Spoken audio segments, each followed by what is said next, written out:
The ugly old kitchen clock looked down on the scullery of the house. The room had seen better days. Days when it had been filled with sounds of servants' chatter, the clatter of cooking utensils and trays piled with crockery, the smells of good food, and the heat of the coal stoves and steam boilers. Now it was different. Electrical appliances had replaced the old-fashioned methods, but the room was still dominated by a large, scrubbed wooden table. A shadow fell across it. The shadow of a man. He held a candlestick in one hand, and by the flickering light he gazed at the glossy cover of a magazine. He placed the candle on the table and opened the magazine.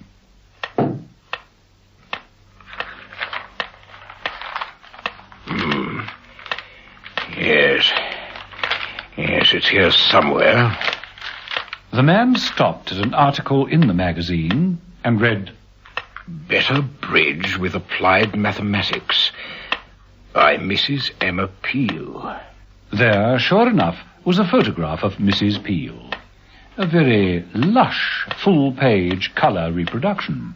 It was an attractive pose, and from the dimpled smile and twinkling eyes, it was clear that Mrs. Peel knew quite a lot more about life than how to play bridge. The man's hands lingered over the page, stroking the glossy surface of Mrs. Peel's face. Then he ripped the page from the magazine and with a pair of kitchen scissors began to cut the picture into small pieces. When the page lay in fragments on the table, the large, hairy hands reached out and began to reassemble the picture. He chuckled as he worked. Twisting the features, rearranging them, an eye appeared in the center of the forehead, an ear sat on one cheek, and a hank of hair grew from the pink lips. It became a monstrous, sinister, obscene jigsaw. The owner of the hairy hands clenched them until the gnarled knuckles turned white. His laughter grew wilder. He seized a kitchen knife and hacked at the pieces in a frenzy of madness. Someone doesn't like you, Mrs. Peel.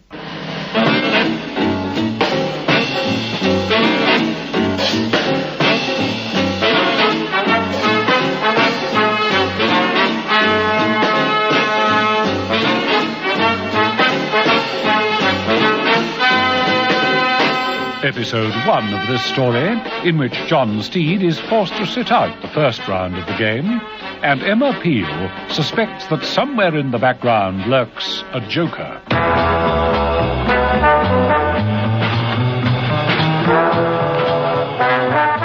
On a rather misty morning, Emma Peel drove carefully across London to John Steed's Mews apartment. She was dressed in a warm, dark red trouser suit with a gay scarf at the neck. She looked very like the recent photographs of herself that appeared in the glossy magazines. She was in a carefree mood and hummed quite cheerfully as she parked the car outside Steed's home. A few moments later, John Steed, who was upstairs, heard the front doorbell ring. Coming! Steed made his way downstairs quite quickly. Too quickly, perhaps. Halfway down the stairs, Steed tripped, lost his balance and fell heavily, dragging a few ornaments with him. He landed painfully on one ankle. It promptly gave way. Mrs. Peel, hearing the crash, tried the door. It opened. Steed? Steed, what's happened? Mrs. Peel, you are needed. What on earth have you done? Came downstairs to answer the door. Forgot it wasn't locked. I fell. Hurt my ankle. Well, let's have a look. Ooh, nasty. Yeah, painful, too. Come on, let's get you up into a chair. Bath? Well, you look clean enough. Oh, I see what you mean. Well, I don't know about a wheelchair, but you must certainly keep off that leg for a while. There. Better? Thanks. Lucky you didn't break it. As it is, your tango may be irreparably damaged. Tango? I'm not as old hat as all that. I'm getting with it. Well, it's obvious that you got as far as the twist. This ankle's very badly sprained. What do we do about it? Get a doctor? No, get a drink. Over there, three fingers of scotch. Right. What brought you here this misty morning? Well, I was going to ask you to drive me down to Exmoor. Here, that should kill the pain a bit. Thanks. Cheers. Cheers. I suppose I shall have to take myself down there now. Exmoor? Who the devil is in Exmoor? Sir Cavalier Rouse. He sounds like an opera. He's probably the greatest bridge player in Europe. He read my article that appeared in a magazine lately. Anyway, he wants to meet me. Oh? He's invited me down to his house for the weekend. Oh. Sir Cavalier is 75. Oh. Just the same, be careful. You know what a rejuvenating effect you have on people. I mean, look at me. I feel better already. Hardly any pain in the leg at all. Well, almost none. It's quite a privilege to meet Sir Cavalier. He hardly ever sees anyone. Well, he could have a very small fan mail. Well, if you're dead set on this jaunt, I suppose you better get going. Oh, don't let me delay you. Sure you'll be all right? Quite sure. Now, you run along and enjoy yourself. I only wish I was coming with you, but... Oh, well, it was not to be, thanks to those blasted stairs. Bye, Mrs. Peel. Goodbye, Steed.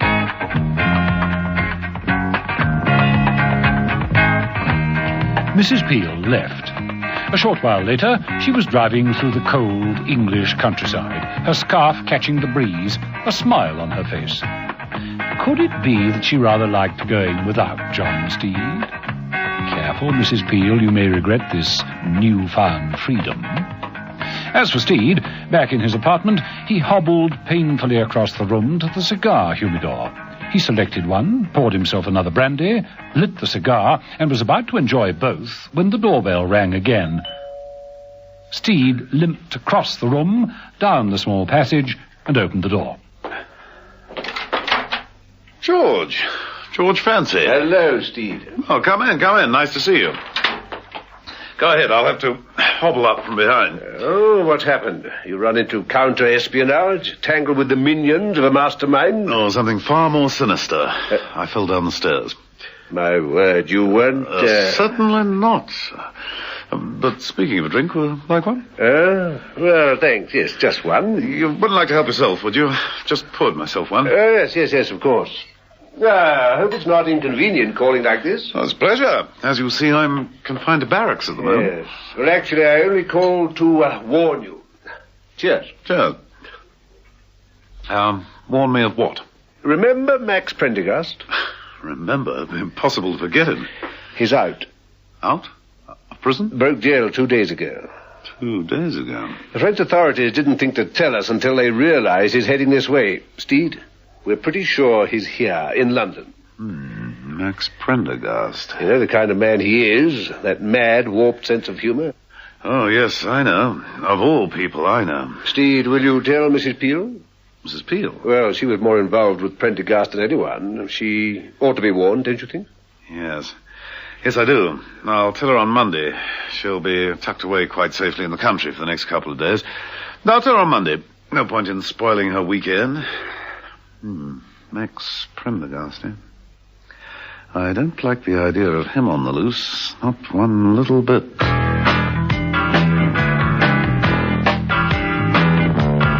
Mrs. Peel had had quite a tiring drive. Her good spirits had begun to wilt as the mist turned into fog.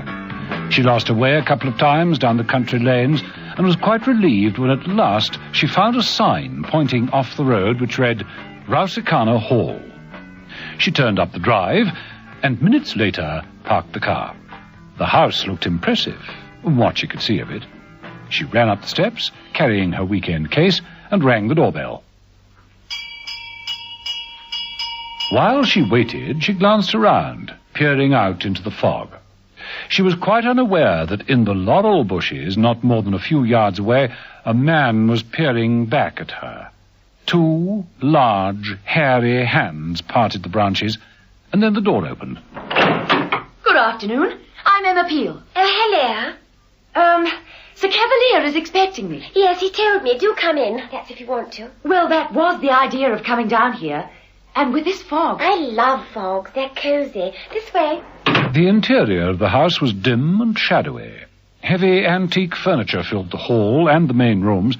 The strange young lady led Mrs. Peel into a slightly more cheerful-looking drawing room and closed the door. My name's Ula. Ula Monsi Chamberlain. Isn't it a shriek? Monsi was a pirate. I was lying on the bed when you rang the bell. Oh, sorry. I'm a bit late, I'm afraid. Got lost a couple of times. Oh, I'm not surprised. This place is the end of the world, isn't it? I'm not surprised you got lost. I like your coat. Oh, thank you. I was reading an Italian book. I don't understand Italian, but I love reading it aloud. The words sound so nice.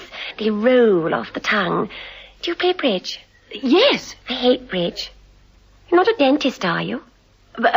No, why? Well, I have 2 fillings. It needs seeing to. Oh, I'm sorry I can't be of any help to you, Miss Chamberlain. Don't you think you should tell Sir Cavalier that I'm here? Oh, my goodness, didn't I mention it? He isn't here. He was called away this morning, a meeting in town. The IBPC, the, International Bridge Players Convention. Yes. I see. When will he be back? Sometime tonight, I think. Oh, he apologised. Would you like to see your room now? I hope you like the old homestead. Oh, it's very impressive. Oh, you are being kind. It's sinister and old and filled with dead things. Yes, the dead could live here very easily. An ideal place for a murder, I always think. I'm sure you'll agree before you've been here for long. This way.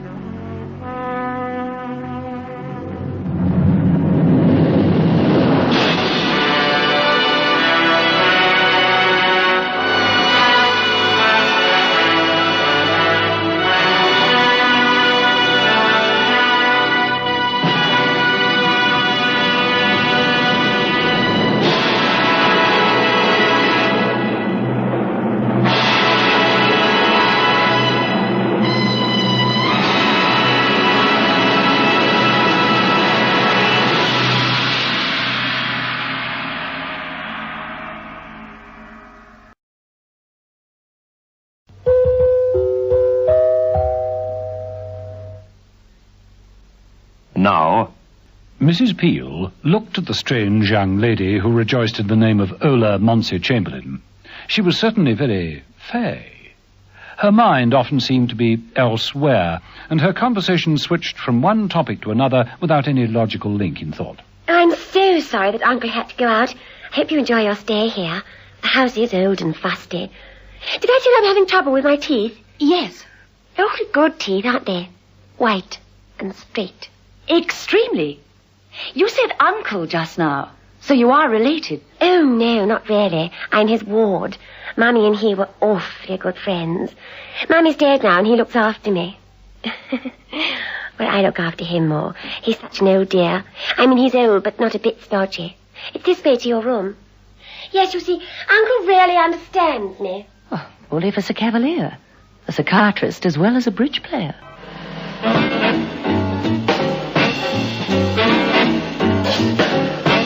Episode 2 of this story, in which John Steed nurses his sprained ankle, and Emma Peel is constantly reminded that a pack of cards always contains a joker.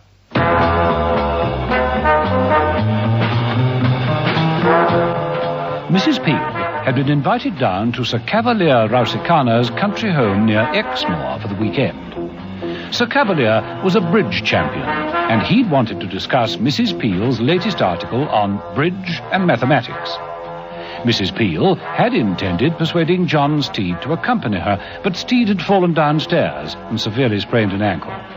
Mrs. Peel went alone, and was more than surprised to find Sir Cavalier not at home, and the old rambling house occupied by his ward, Miss Monsi Chamberlain. In the short while she'd been there, Mrs. Peel had already made up her mind that the stay would be a very unusual one. It had certainly got off to a kinky start. Do you think I'm kinky? Hmm? Oh, I beg your pardon. No, it doesn't matter. You'll get used to me. This way. Ola led the way up the wide oak stairs, along a landing flanked with suits of armour and tall furniture, and there at the end of the landing was, incongruously, a large swivel door. On the door was painted a life-sized playing card. It was a joker. What an extraordinary door. Oh, yes. Doesn't open. Not like an ordinary door. It revolves. Look. The door spun round. When it stopped, Emma found herself looking at the illustration on the other side of the door. It was the Ace of Spades, the death card. Extraordinary. Where's my room? Oh, through here. I must say the house is magnificent. About 1620, isn't it? Oh, I don't know. I don't really know much about these things at all, except that I think this house is dreamy, especially at night. Are you afraid of the dark? Not especially. I love the dark. Owl time. Full of creaks and crawls and chill spines. Ooh, one can imagine all sorts of tingles, all sorts of things. This is your room. Mrs. Peel entered a most gracious room, beautifully furnished with oaken chests, high-backed easy chairs, and dominated by a large, draped, four-poster bed. Mrs. Peel was delighted with it. But this is charming. Utterly charming. Yes, it is nice, isn't it? Especially the bed. One can imagine some pale maiden with golden tresses just lying on it, wasting away for her night to come. Night with a capital K, I presume. Oh, one never knows one's luck. Of course, it's a bit difficult with a name like I've got. Ula Monze Chamberlain. Monze hyphen Chamberlain. So you said. You know what the hyphen is, don't you? The bar sinister? Oh, well, at least that's what it was supposed to mean in the olden days. Monze hyphen Chamberlain. Did I tell you about Monze? Yes, you said he was a pirate. Yes, that's right. We've had them all in our family. Pirates, judges, soldiers, nuns. And you? I'm an actress. Oh. What have you done recently? Well, I've only just become an actress. I'd rather be a nun, really. Oh, just imagine making Benedictus and lovely liqueurs. I think you've got that a little muddled. And the monks make it, not the nuns. Oh. But perhaps you could be smuggled into the monastery? Oh, what fun, all those dirty habits. We've never had a smuggler in the family. Monze was a pirate, but it's not really the same thing, is it? While Mrs. Peel was unpacking her bag, Ula moved over to the casement window and drew aside the lace curtain. She stared down into the fog. There, in the shrubbery, stood a large man, gazing up at the lighted window. We've never had a smuggler, or a surgeon, or a dentist. Have I shown you my teeth? Frequently. We've never had a politician either. Well, that could be a blessing in disguise. Or a murderer. Yet. Ula, where are the rest of the staff? Staff? Well, surely you don't run this place on your own. Only at the moment, for a little while. Nobody stays for long, you see. It's the end of the world here. So nobody stays for long. Except Mrs. Darbright, the housekeeper. She's away at the moment in Scotland visiting her sister. We're between housemaids. The old one left yesterday. The new one arrives Monday. I see. And you don't mind being here on your own? I'm not on my own now. There's you, isn't there? Yes. There's you. Well, I better start preparing dinner. It's funny you're not being afraid of the dark. Mrs. Peel stared at the closed door, shrugged her elegant shoulders, and moved to the window to straighten the lace curtains. She looked out into the fog and down into the grounds. All was still, silent. The fog swirled between the branches of the trees, seeping into the bushes. There was no sign of the man.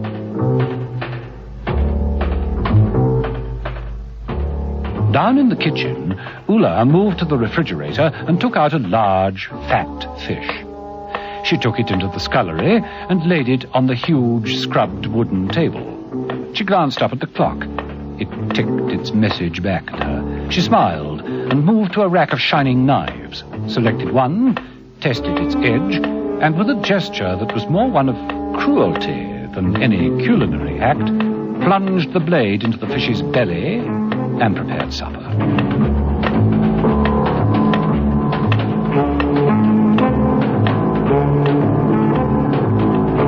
Upstairs, Mrs. Peel finished dressing. She'd changed into a trouser evening suit and put the finishing touches to her hair.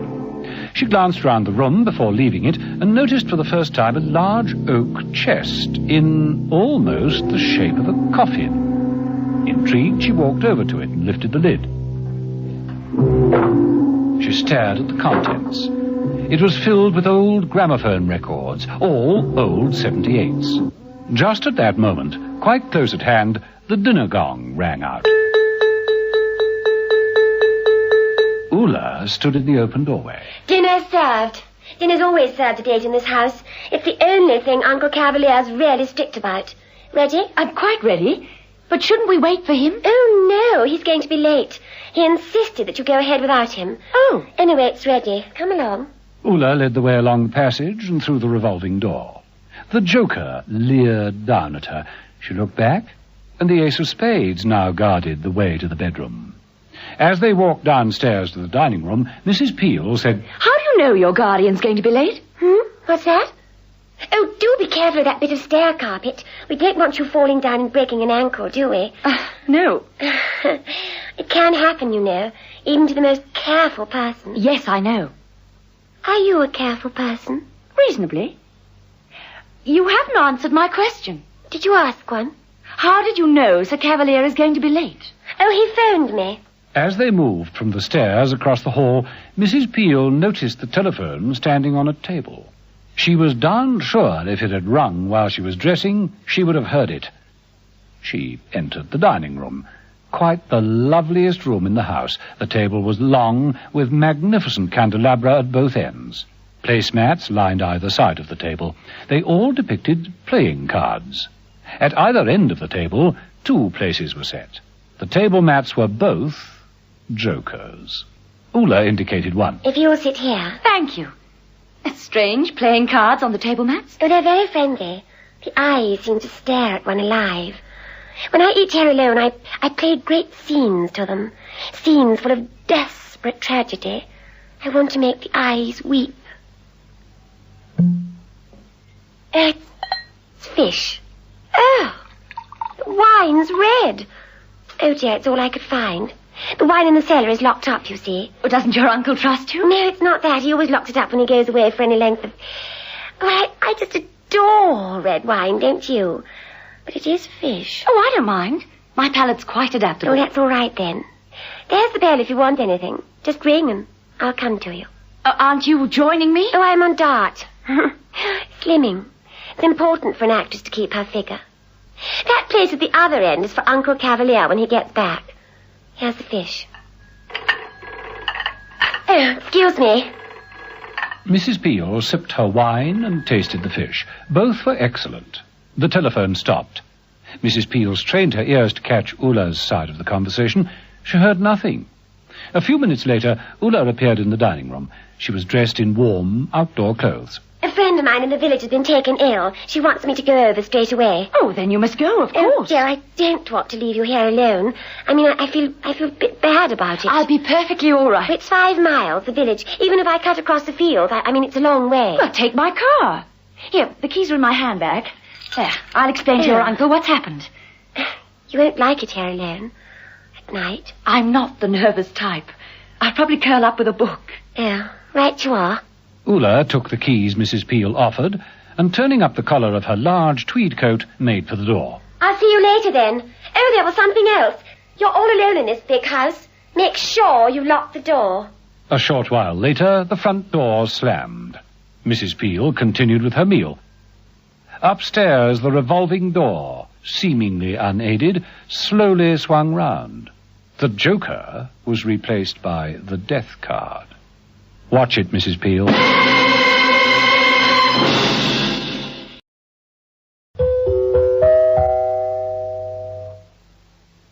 Now, Mrs. Peel looked up from her meal. The door slamming meant that Ula Monsey Chamberlain had left the house. She'd gone to visit a sick friend in the village, leaving Mrs. Peel alone at dinner. Mrs. Peel tasted the fish approvingly and sipped the wine. Being alone in the huge, rambling mansion didn't worry her a bit, but she was puzzled. Kinky. The whole setup is definitely kinky. Particularly Ula. I must admit she cooks delicious fish. Perhaps Mrs. Peel was at that moment just a little too self-contained. Had she been more apprehensive, more anxious about her circumstances, she might have noticed that the revolving door at the top of the stairs had been turned round. The illustration of the Joker playing card had swiveled inwards. The ace of spades The death card now faced outwards.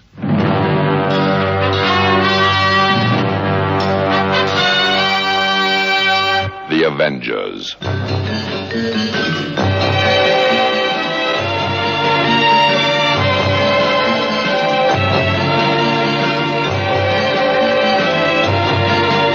John Steed and Emma Peel, The Avengers.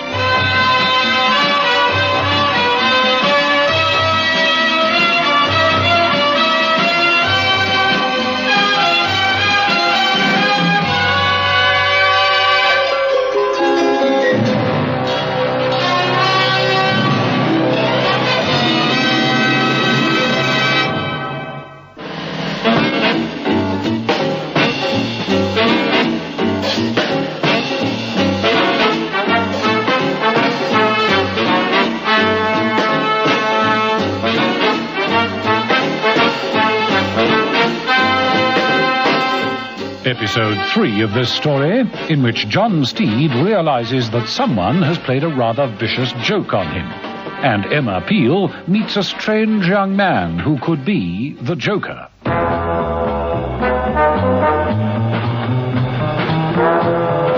Mrs. Peel didn't know whether to be annoyed or amused at the circumstances in which she found herself. They were unusual, to say the least of it. When a young, attractive woman is invited down to a country house for the weekend, she doesn't expect to dine alone on the very first evening. Yet that was the state of affairs in Sir Cavalier Rousicana's home, for her host had gone to attend a bridge conference, and his ward, Ulla, had just left. Mrs. Peel, unaware of any hidden danger, finished her dinner, poured herself a liqueur brandy in a balloon glass, selected a miniature cigar from a box on the drinks table, and moved off to inspect the rooms on the ground floor. I'm the only person here. I could be holding a house party for 50 in this place. One thing is certain, Sir Cavalier has a lot of money. I wonder how he made it all. Mrs. Peel was in the study when the tinkle of a bell sounded from another part of the house. It wasn't a doorbell. It seemed to come from the direction of the servants' quarters. Mrs. Peel made her way towards it, pushing open the green baize door that led to the kitchen. The room was silent when she entered. Above the door to the scullery was a large wooden box that contained bells numbering individual rooms. The spring of the bell marking bedroom number 3 continued to tremble gently. Had someone upstairs been trying to call a servant? Mrs. Peel frowned, and shaking her head, dismissed the idea.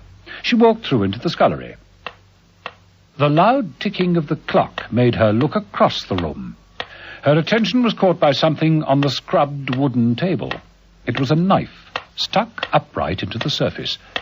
There was blood smeared all over the blade. I said Ulla was kinky. This proves it. She guts the fish, prepares it and cooks it. Cleans away all the mess, but leaves this. I must have been crazy to lend her my car. You're right there, Mrs. Peel. At that moment, Ulla, at the wheel of the car, was giggling rather hysterically.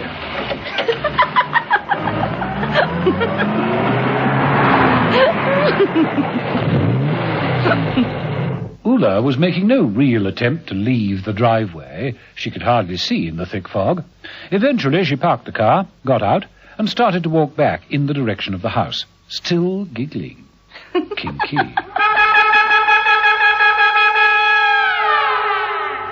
Meanwhile, back in London, poor old Steed was limping about his flat, feeling rather sorry for himself.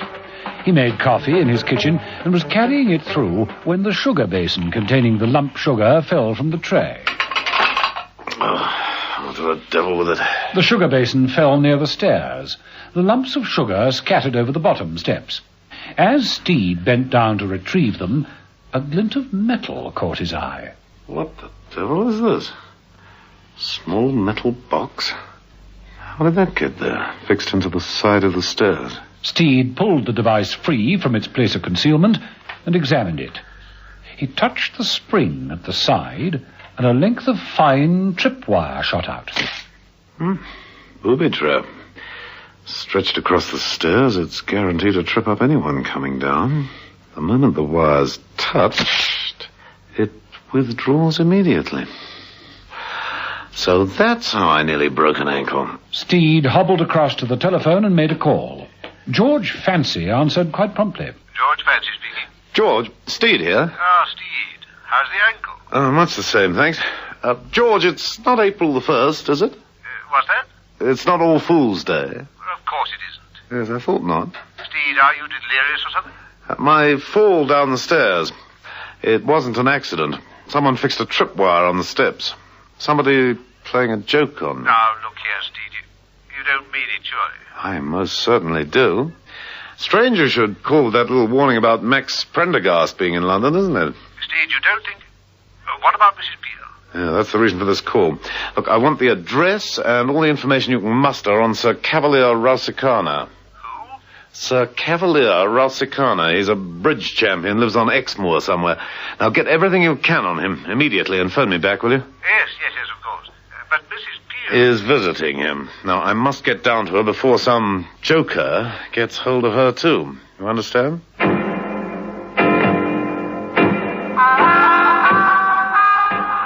Mrs. Peel decided to retire to her room and read. She found a suitably relaxing book in the library and made her way up the stairs. She passed through the revolving door, swinging the ace of spades after her. In her room, she noticed that the curtains on the four-poster bed had been closed. She switched on her portable radio.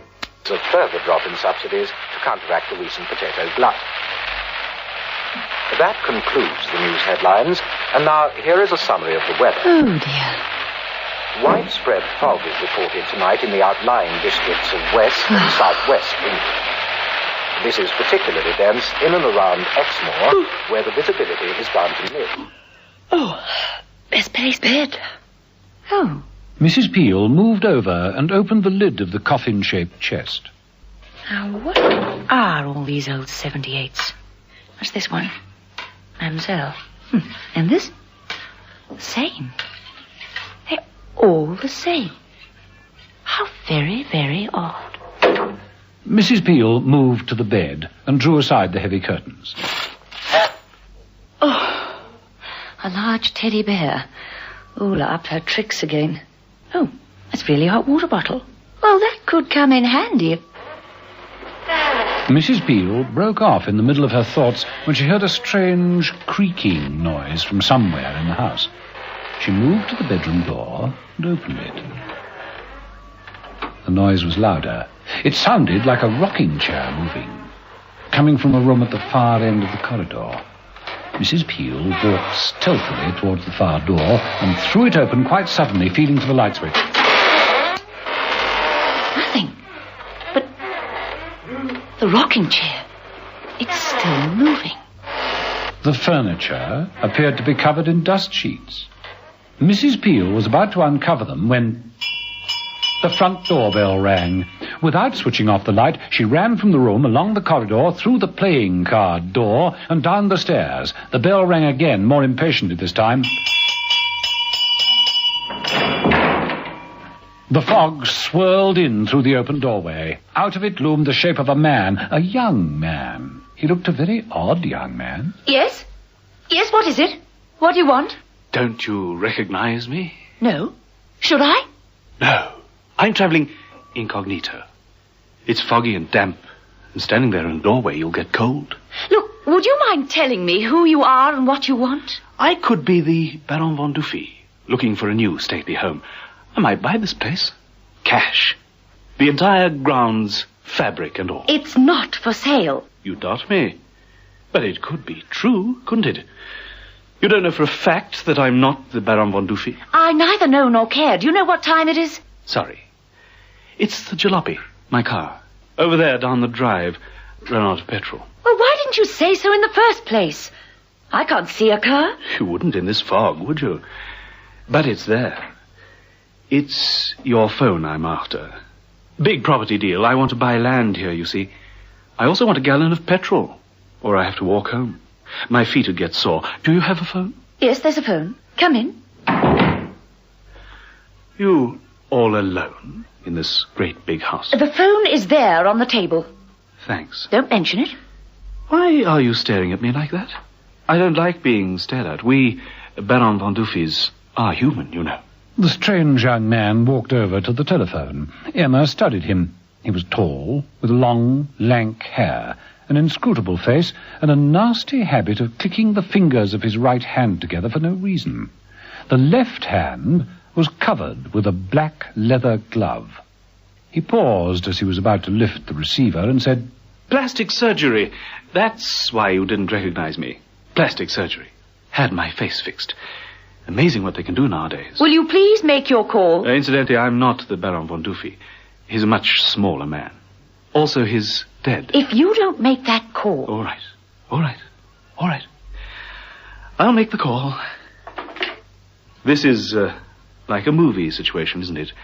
Tender young girl alone in an old house. Mysterious stranger calls. May I use your phone? She admits him. And then... Da-da-da-da. The wires have been cut. What are you talking about? It's true. The strange young man picked up the telephone wires and held them out to Emma. They'd been cut all right. Da-da-da-da-da-da.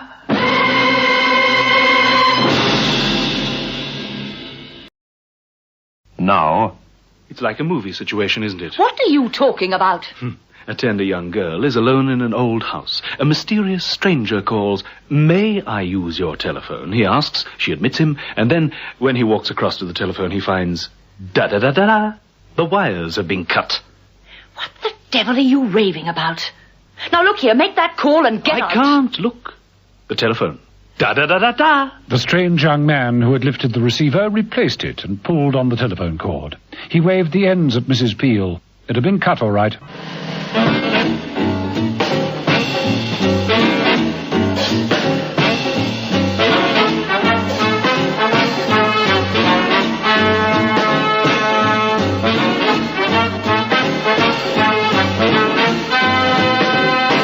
Episode 4 of this story, in which it is brought home to John Steed that the situation is very serious and that Emma Peel could be in danger of being killed by the Joker.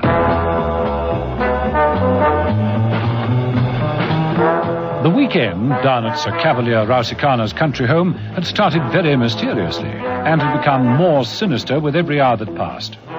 Mrs. Peel, deserted by her host and his ward, had thought of an early night, curled up in her four-poster bed with a pleasant novel, untroubled by the fog which was sweeping across Exmoor and enveloping the old house like a white, damp shroud. Mrs. Peel was not a nervous person. She was too used to unusual situations and well capable of taking care of herself, but she was extremely puzzled by the whole affair. John Steed, on the other hand, was more than puzzled. He was frankly very anxious. He'd phoned George Fancy, who, reliable as ever, had called round. Come in, George, come in. What's the trouble, Steed? I'm not sure, but someone put this across my stairs. Steed held out the device, which was a steel, retractable trip wire. Well, the moment I tripped, it broke contact and retracted into the metal base, which was fixed neatly into the corner of the stairs. I was lucky. Could have been far worse than a sprained ankle. Cunning little gadget. Nasty. And you think that... I don't know what to think, but I can't take any chances. If this is Max Prendergast up to his old tricks, then Mrs. Peel may be in more danger than I am. She's down at this place, Rousicana Hall. Did you find out anything about it? Yes, I did. It's near a place called Little Dayton. Got the phone number? I have, and I tried it. Thought it would save time. It didn't. The phone is dead. Tried twice. Must be something wrong with the line. They have a very thick fog down there, according to the radio. Can't see why that should affect the phones. You sure? Oh, yes, quite sure. Try it for yourself if you like, but you won't get through. I don't think I can let it slide. Neither do I. Another thing. Sir Cavalier Rousicana left this country 4 days ago on a holiday abroad. Officially, that house is empty. Oh, well, that decides it. Little Dayton.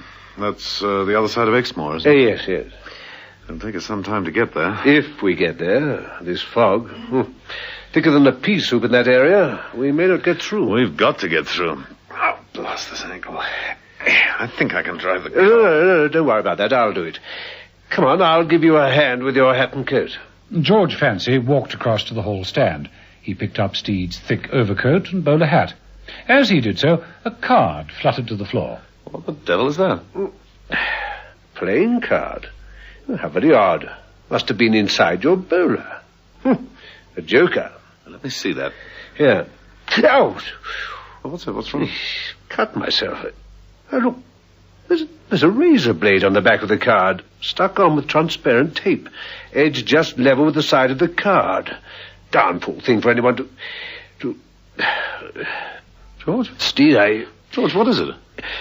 Steed, George? It was meant for you. George! George made no reply. He couldn't. He was dead.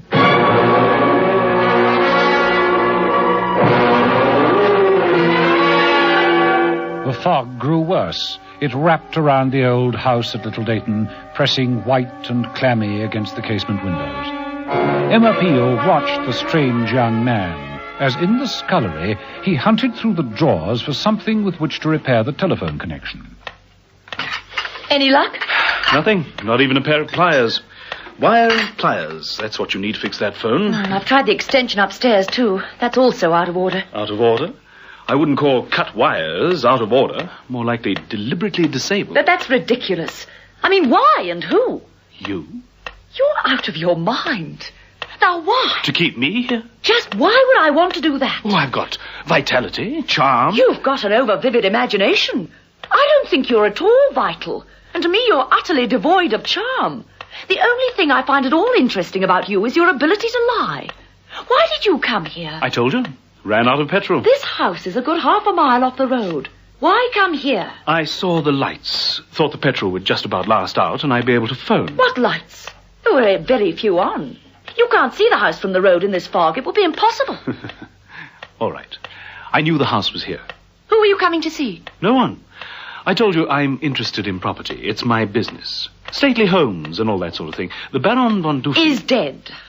So he is. So he is. He's dead, and I'm here.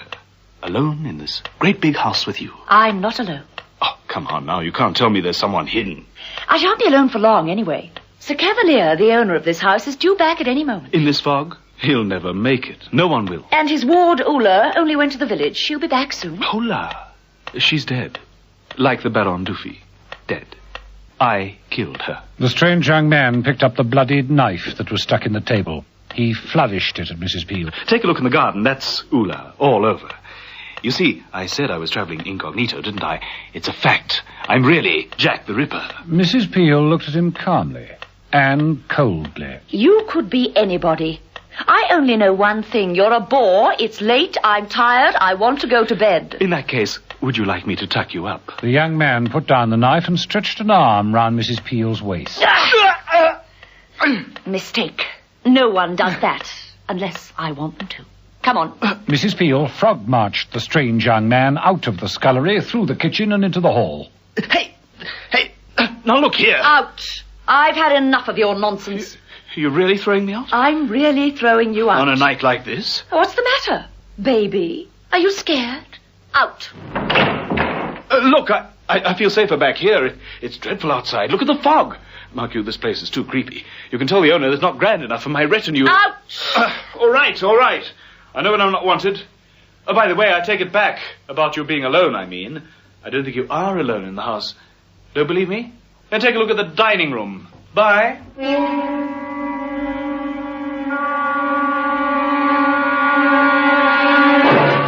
As John Steed drove further into the country, the conditions became worse. He was anxious to get down to Exmoor as quickly as possible, but the fog reduced his speed to a snail's pace. Eventually...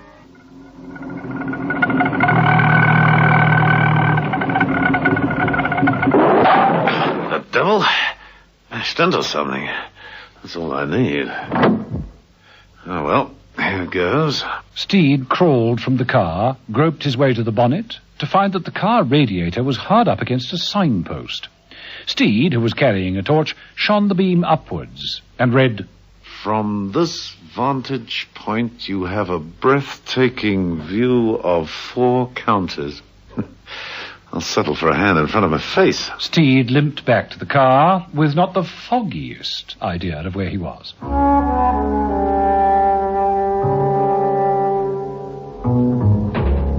Emma Peel, remembering the parting words of the young man she'd just thrown out of the house, went through into the dining room. The candles were gutting, but by their light she could see that someone had been in the room. The place at the bottom end of the table had been used. There were the remains of food on the plate, a little wine in the glass, and a cigar butt smouldered in the ashtray. Mrs. Peel left the room rather hurriedly and made for her bedroom. At the top of the stairs she paused. The revolving door now showed the playing card of the Joker facing outwards. So someone had gone through towards the bedrooms. Joker is right. All right, whoever you are, I'll get ready for you. Mrs. Peel entered her room and found it normal and welcoming.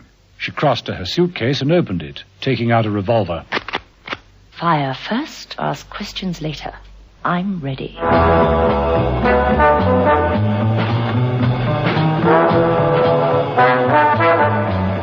Down in the fog-shrouded garden, the young man stumbled through the bushes and stopped as he encountered Ula. Oh, how did you get on? I think I worried her. I really think I worried her. Just worried? Funniest caper I've ever been on.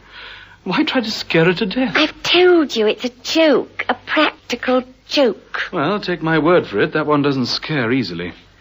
I've done my job. I want to be paid off. Of course, but you haven't finished yet. You have to scream first. Okay, I'll give you a real blood curdler. Ah! That good enough? No. No, I'm afraid it isn't. I think we need the real thing, don't you? Ula turned and looked over her shoulder. The bushes parted. The huge figure of a man loomed out of the fog. A large, hairy hand tightened its grip around a pistol. No! No!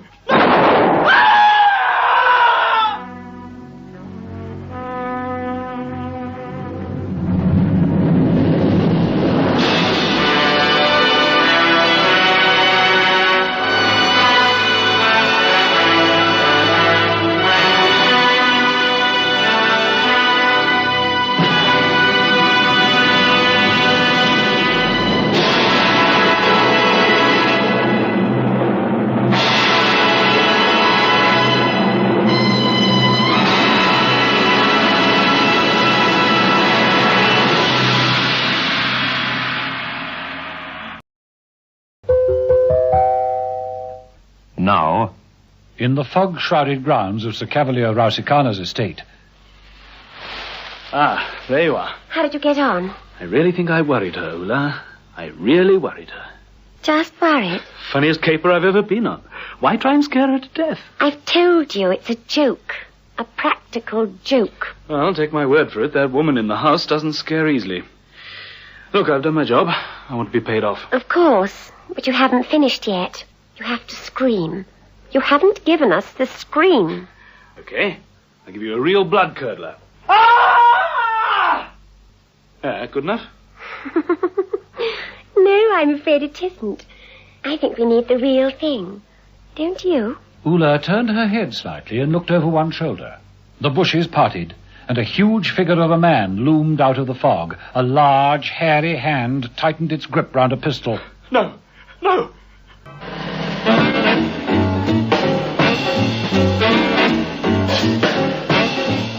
Episode 5 of this story, in which John Steed arrives more or less safely, and Mrs. Peel chases the elusive voice of the Joker.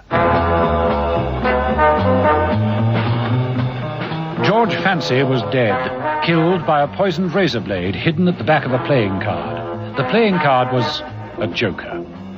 John Steed was quick to realize that the booby trap had been meant for him. It had to be the work of Max Prendergast, who had recently broken out of a French jail. Steed knew that another trap had been set for Mrs. Peel. She was in even graver danger than he was.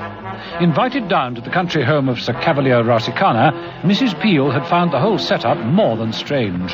The only occupant of the house was Sir Cavalier's ward, Ula, who'd left after dinner. Mrs. Peel, alone, was far from frightened, and dealt very capably with the strange young man who'd arrived and tried to scare her. The young man now lay dead among the laurel bushes, and Ula, a wry smile on her face, watched the killer move towards the back of the house. Oh, tonight is going to be such fun. I shall see all sorts of super things. I do love watching. It's so interesting. Such fun. In the house, Mrs. Peel was beginning to think that the whole weekend was far from fun. She'd gone up to her room and prepared for any eventuality, a loaded revolver at her side. She settled herself in a comfortable chair at the foot of the four-poster bed and stretched out a hand for her book. It wasn't there. Mrs. Peel frowned and looked about the room. The last time that happened, I found a rocking chair moving for no apparent reason. This time? Could it be the window? Mrs. Peel got up and moved to the window. It was then that she noticed a vase of roses on the floor. Had the curtains knocked the vase over? The wind? In this fog? Most unlikely. Mrs. Peel stooped and picked up the vase. The stems of the flowers remained in it. The heads of the roses lay on the floor. They had been deliberately snipped off. Useless. Malicious and totally pointless thing to do. Kinky. She moved to the table, where she found her book and opened it. What the devil? She stared down at a distorted portrait of herself. It was a cut-out picture from a glossy magazine, cut up, pasted down into a vicious gargoyle, a travesty of a face. One eye dropped out into her open hand. Did I think someone was kinky? Brother, are they sick? At that moment, the telephone rang. Steed. It's just got to be John Steed. Mrs. Peel left the room at top speed. She hurried down the corridor, swung the revolving door round, and belted down the stairs. In the hall, she picked up the telephone. Steed? Steed! The line was dead. Mrs. Peel found herself staring at the wires. They were cut. She remembered they had been cut half an hour ago. Even Mrs. Peel was a trifle unnerved. And then, from the kitchen, there came the sound of a door banging. Mrs. Peel went to investigate. The back door was open. Well, let's hope whoever it is has gone out for good. Mrs. Peel decided it was going to be a heavy night. She put a kettle on, and it was at that point that she heard the sound of the small bell Ula had left on the dining room table. Next stop, the dining room. Mrs. Peel made it in record time. Who is it? Who's there? No one. Who's in here? Who rang that bell? The bell lay on its side, rolling gently to and fro. Mrs. Peel turned to go when she heard the voice. Emma. What? Who's there? Emma. Emma. Dearest Emma. The voice seemed to echo through the house. Was it upstairs? Mrs. Peel moved to the stairs. Emma, I'm here. I've come back to you.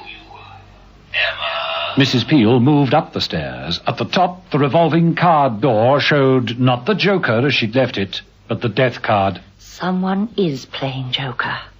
Well? She pushed her way through the door and then heard the music. It came from her own room. Emma Peel remembered having seen a very old gramophone in the corner. She also recalled the coffin-shaped chest, which was filled with old 78 records, all of them this tune. She got to her room just as the record finished. Now, who the devil put that on? I'm fed up with this. Mrs. Peel, in a sudden outburst which was quite uncharacteristic of her, tore the record from the turntable and smashed it over her knee. Nerves. That's what they're trying to do. Whittle me down with all these melodramatic tricks. Am I falling for it? Oh, not that again. The rocking chair. Well, this time I'm all set and raring to go. The far room. Characteristically, Mrs. Peel entered the far room at top speed. She slammed the door open. She stopped dead. For there, in the rocking chair, was a man. He was swaying to and fro. Right. Stay where you are. Don't move. The body turned as it fell. The strange young man lay on his back. A bullet hole darkened the center of his forehead. You can't get more dead than dead.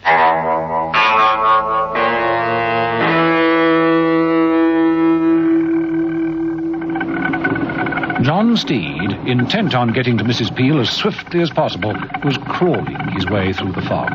He was driving more by instinct than anything else. He knew he was heading west. Otherwise, he had to admit he was lost. Well, this is it. Night in the fog. Stuck. Lost. Hey, you there! Ah, hey, you be out on a right rough night, mister. You don't know a place called Rouse Hall, do you? I should think I do too.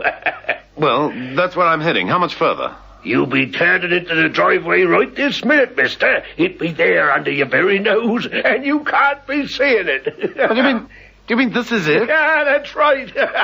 Just turn up the driveway. Blow me down right on the spot and don't know it. Night to you. Good night. Well, first bit of luck I've had today.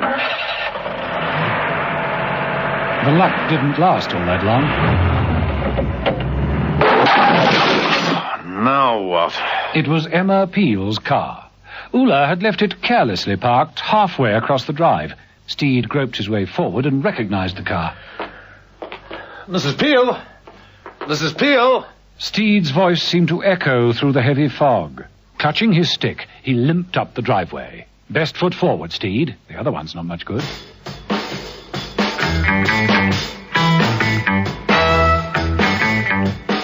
Mrs. Peel left the small room at the end of the corridor, determined to get the police immediately. She was on her way downstairs when she heard it. That record again. Emma. And the voice. Emma. Dear Emma. I'm down here, Emma. Downstairs. Mrs. Peel, still clutching her gun, walked slowly along the corridor, through the revolving car door and onto the stairs. Emma. Dear Emma Peel. Dearest Emma. Where are you? Here, Emma. And who are you? An old friend. A very old friend. Don't be frightened. I don't want to frighten you. Dear Emma. Just step out where I can see you. A quiet little chat. That's all I want. About old time. I don't know you. Oh, yes, you do. Then show yourself. Where are you? Everywhere, anywhere you run to, I'll be there. I am inescapable. I may be right over here, or just by your shoulder. You can't see me, but I can stretch out a hand and touch you. Mrs. Peel made for the front door. The key has gone, Emma. You won't get out that way. Let me out. Which way will you go? No! Let me out! Let me out! No! Oh, here. Right here. Everywhere you go. No! I shall be. I am everywhere waiting for you, Emma, my dear. Let me out! Waiting for you to hold you in my arms. No! Come to me, Emma. You can't get away. Come to me. Stop it! You are frightened now, aren't you, Emma Peel? Frightened at last.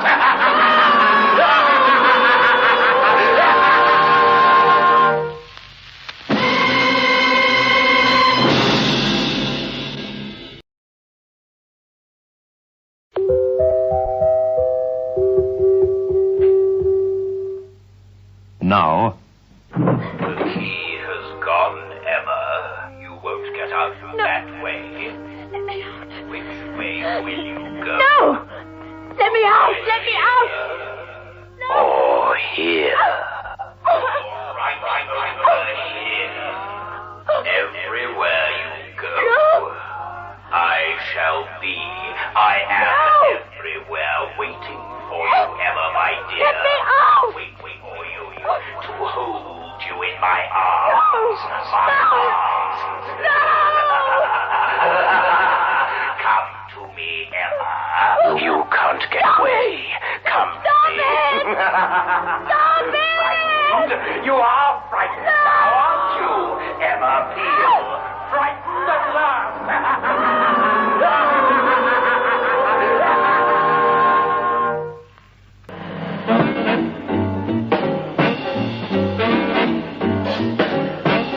Episode 6, the final episode of this story, in which John Steed and Emma Peel play every trick in the pack to defeat the Joker.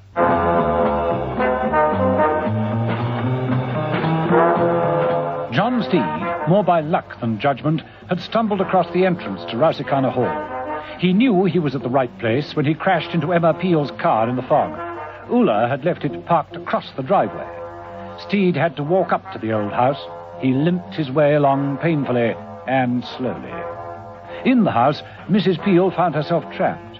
She'd known for some time that she wasn't alone. Too many mysterious things had been happening. Someone was deliberately baiting her, playing tricks upon her, trying to frighten her. But why? For what reason? And with what object? All these thoughts flashed through Mrs. Peel's mind as she listened to the voice that echoed around the hallway. I'm over here, Emma Peel, at the top of the stairs. Come to me, Emma Peel. Mrs. Peel looked up the stairs.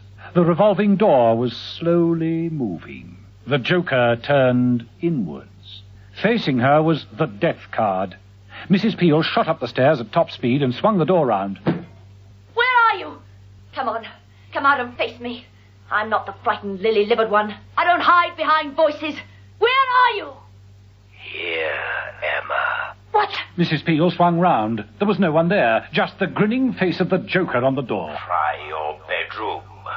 I might be there, waiting for you, waiting to hold you in my arms. Dear Emma. Just come near enough to try, that's all. But I am here. Very near. Try the bed, Emma. Behind the curtains of the four-poster bed. There, sitting up in bed, his eyes staring out at her, was the dead young man. Mrs. Peel felt her nerves cracking. Filthy, foul, crazy madman. Where are you? Listen, Emma. Downstairs. That music is coming from downstairs. All right. One thing at a time. I don't know how you're doing these trick voices, but you can't put on a gramophone without using a gramophone. There's one in here. That's not it. The other one is down in the study. Mrs. Peel ignored the laughter that seemed to follow her wherever she went. She made her way down to the study. Yes, there was the gramophone, with the old 78 record playing on it. Don't you like that tune, Emma? You should remember it. It was a favorite when we knew each other. I'm over here, Emma. I really am. I'm in the dining room. Want to come to me, Emma? The voice did sound as though it was from the dining room. Mrs. Peel entered cautiously. Where are you? Are you really in here? Oh, yes. Yes, I'm here. At the head of the table. The candles on the table were nearly out, spluttering and flickering. The end of the table was in deep shadow. But there was a man sitting there, a menacing figure hunched in the high-backed chair. The man moved, stretched out an enormous, hairy hand, and took an apple, a green, hard apple, from the dish in front of him. He polished it gently. Why not come a little nearer, Emma Peel? Mrs. Peel did so, still keeping her gun trained in the direction of the voice. It was then that she noticed the photograph of herself on the table. Yes, your face was always perfect, so symmetrical. Not a thing out of place. It's such a pleasure to see you again, Emma. I've thought of you often, you know. I like to think that just once in a while you've thought of me. Who are you? Remember the song, Emma. Mademoiselle. Paris. eating apples by the Seine. The hairy hand clutched at the apple, tightened around it, crushing it to pulp. I could crush your scalp just as easily as I can this apple. No chance. Keep both hands on the table. And tell me who you are. You still don't know? That tune doesn't tell you? Move into the light. Then I'll know. Paris. Not so long ago. I think for one reason or another, Paris is the most exciting city in the world. It certainly was in our day. And it is certainly the most dangerous. It can only be one person. Max Prendergast. There, you see. You knew all along, didn't you? Max Prendergast. You were always teasing me so charmingly. He picked up another apple, lifted a very sharp knife and began slicing it, the hairy hands delicately popping each segment into his flabby mouth. Those days were all too few, Emma. But I shall always be grateful for them. Oh, and grateful to you. Do you remember that last day? There is little or nothing about you that I care to remember. I was leaving for Rio. But I had to see you before I left. Ah, yes, I'd forgotten. Had you? I hadn't, you know. You wouldn't let me leave. I kept telling you I had a plane to catch, but you wouldn't let me go. You flattered me outrageously. How could I refuse? What is it you want? A chat. Just a chat. A quiet chat. Why go to all this trouble if all you want is a talk? No, it was no trouble. I've been enjoying myself. Did you like the roses in your room? There were roses in the room that day, and we kept playing the tune, Mamselle. I thought you were my Mamselle. Wasn't quite fair, you know, to have kept me there with the roses and the music. You knew I wanted to take that plane. And there was that man. What was his name? Steed. John Steed. You flattered me, flirted with me until he came. And then there was a nasty scene. Do you remember? The police and the arrest. You deserved everything you got. You sold people from east to west as though they were cattle. Oh, my dear, a few insignificant refugees. No human being is insignificant. Not those few refugees or that man upstairs. Did you have to kill him? Man upstairs? Oh, him. Yes, I had to kill him. Just like that. It was your fault. You shouldn't have made me miss that plane. I loved you, Emma, and you betrayed me. And I hated you. And what you did and what you were. People like you have to be stopped. If I had to do it all over again, I would. I'd use any trick to see you behind bars, Prendergast. And they destroyed me in there, in that place, being locked up all those years. It killed me. I died. They give you magazines in there, in that place. Your face often appeared. Whenever I saw your picture, I always cut it out with plastic scissors. They let you have plastic scissors. They aren't very sharp, you see. Not as sharp as this knife. Prendergast stood up. Mrs. Peel had forgotten what a giant of a man he was. He advanced slowly down the length of the table, holding the knife out towards her. Mrs. Peel, gun at the ready, backed into the hall. Keep away now. Stand back or I'll drop you. In the hallway, Mrs. Peel stopped. From the top of the stairs, a voice said... Oh, how exciting! A knife and a gun! Ola! That's right, and I've got a gun too. You see, I'm not alone anymore, Emma. I found someone who understands me, who's in sympathy with me. Yes, that's right. Yes. Ola, do you know what kind of a man he is? Do you have any idea? He's going to kill you. He said I could watch. Max advanced on Emma, knife outstretched. You're asking for it. You're going to make me kill you. I'm dead, Emma. You can't kill me twice. Oh, what fun. You said I could watch. Then watch this. Your gun's only got blanks in it. Mine hasn't. Ulla fired. Mrs. Peel ducked and threw her gun at Ulla. It was a good shot, catching her under the chin. Mrs. Peel didn't wait for more. She shot up the stairs, grabbed Ulla's hand that held the gun. It dropped, skidded through the banisters into the hall. Leave me. No, leave me. Mrs. Peel got a hold on Ulla and threw her at the revolving door. She went through it, spinning it off its central pivot, and landed unconscious on the other side. Here goes. Mrs. Peel swung over the banisters and dropped into the hall. She made for Ulla's gun, but... Too late. Mrs. Peel was looking down the wrong end of it. No. A bullet would be too quick. Too quick. Prendergast moved in. Mrs. Peel tackled him.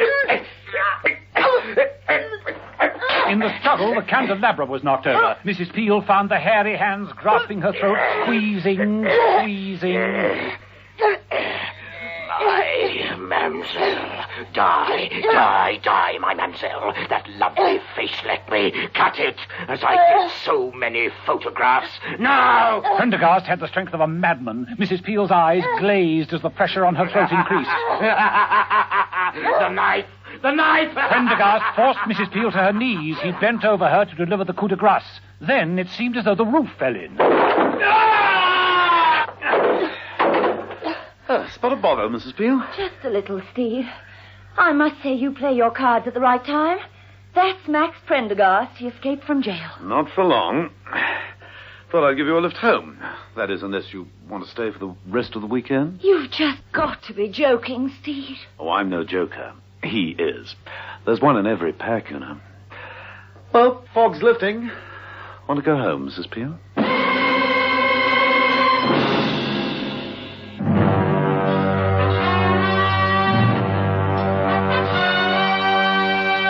The Avengers.